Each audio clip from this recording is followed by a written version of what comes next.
if it's above 120, and we say that from 191 to 120, from 91 to 120 is 2 camel colts in 4th year.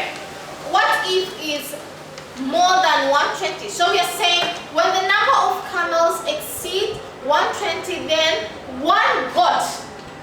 So you have 1 goat or sheep is given for every 5 camels. So if you have 125, it will be, because you're saying for every 5 is 1 goat or sheep. So here if you have 125, you just add, it will be 2 camels coats, 2 camels coats in 4th year, plus 1 goat or sheep. What if it's, because we are saying it should be 5, 5, 5. For every extra 5, you give 1 goat or sheep. But now we say for every 5, assume now it's 130. So if it's 130, then it will be 2 camel. Wait. If it's 130,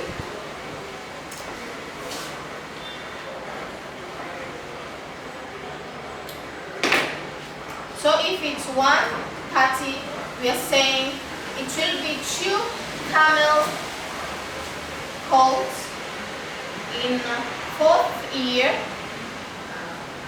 2 camels colts in 4th year, plus, because we say that for every 5, 5. So for 5, the first 5 is 1 goat. The second 5 is another goat. So for 130,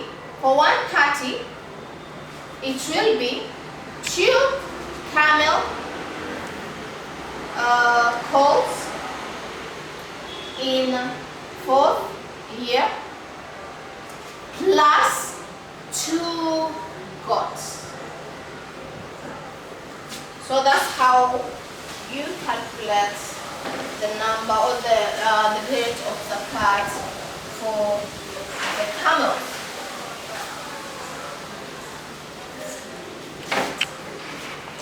Let's look at now what if it's the agricultural produce. So the nisab is equivalent to 1,600 pounds. That is, it's about 240 kilograms. So nisab is 240 kgs, which is approximately to 1,600 pounds. Then 5% is given when irrigation was artificial, while 10% is given if irrigation was natural.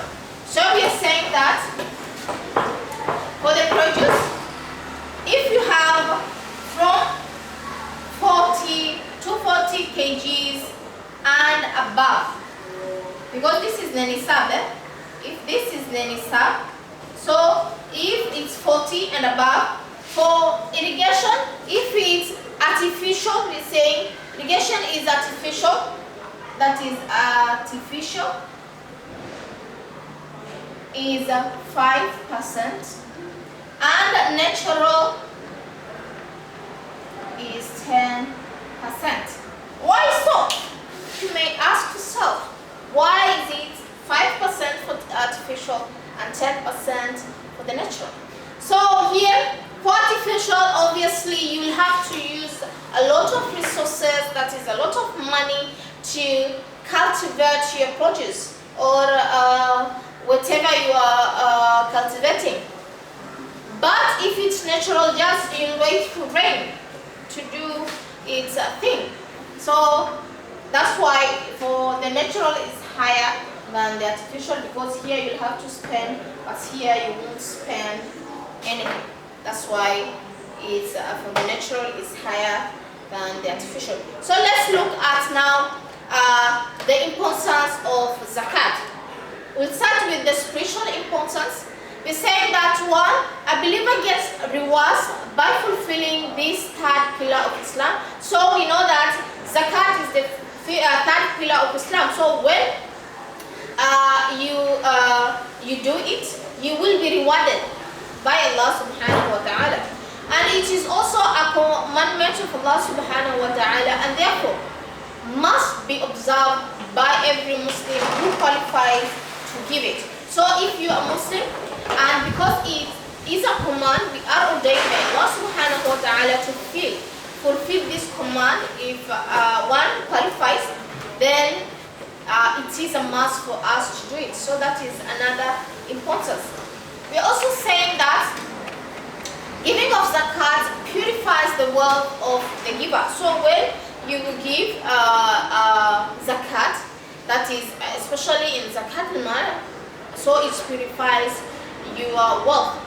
We also saying that it blesses the wealth of the giver. So after purifying it, the wealth, your wealth will also be blessed by Allah subhanahu wa ta'ala.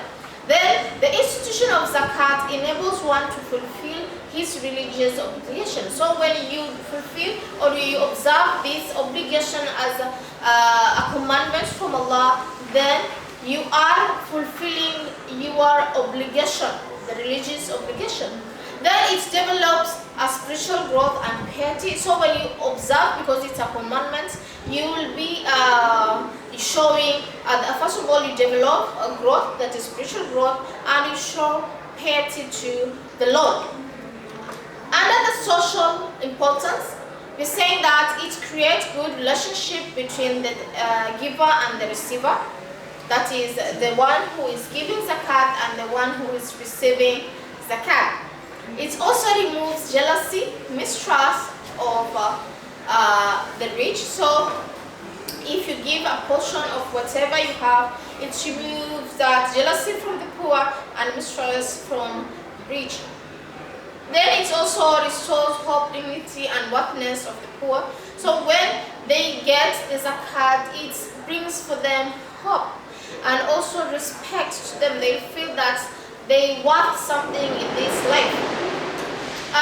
Another significance is that it's developed the foster a healthy social relationship amongst members of the community. So if we have poor and the rich, and the rich are helping the poor in terms of zakat, they're giving them zakat, so they will have a healthy social relationship between them.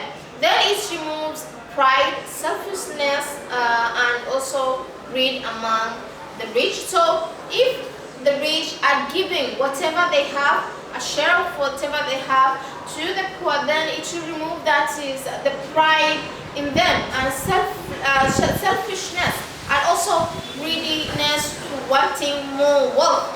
Then it's job creation for the zakat collectors and who secure employment. So we say that amongst the recipients of zakat, we have the amilin or amil.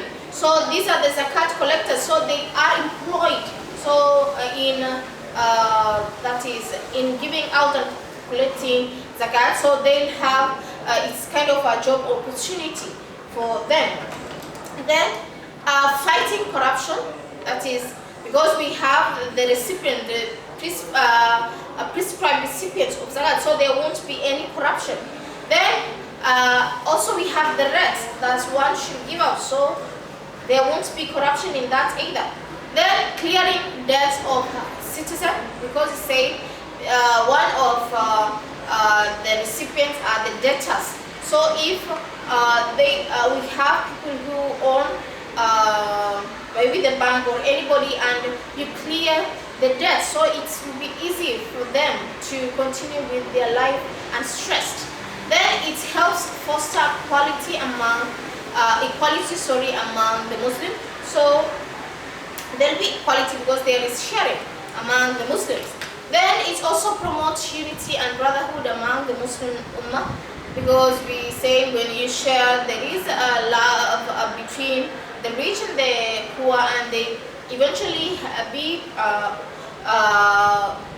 there will be brotherhood among them and also create unity.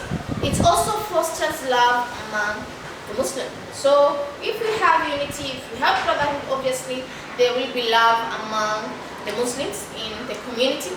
And under the economic importance, saying zakat help raise living standards of the poor, less fortunate, and the marginalized community. So when we help these people, it will help raising their living standard or their living situation.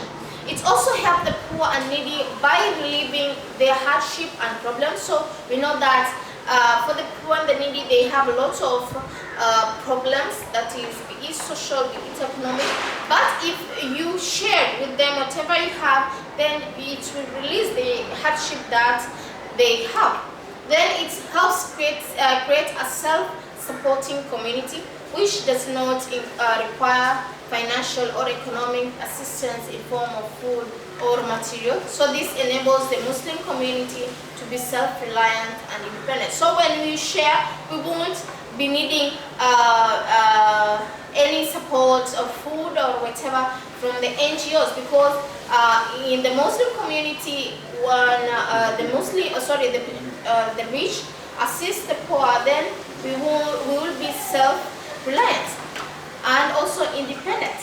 Then zakat contributes to the national budget as it's a form of tax. Okay, so in other countries it is a form of tax, so it contributes to the national budget. It also helps in the creation of job and employment opportunities. We talked about the amilin. Then those in debt are able to settle them from the zakat. So we say among the recipients are the debtors. And lastly, zakat assists in improving the economy in the society by creating job opportunities. For example, the zakat collectors and distributors, clearance of debts, and also establishment of social amenities. So it's saying it's under the recipients, under the way we help raise the poor and the needy situation, standard situation. So in that way, it's also assisting improving our economy, that is in our society. If you have any question, you may ask via the Google Classroom or WhatsApp group. Otherwise, thank you and have a lovely day.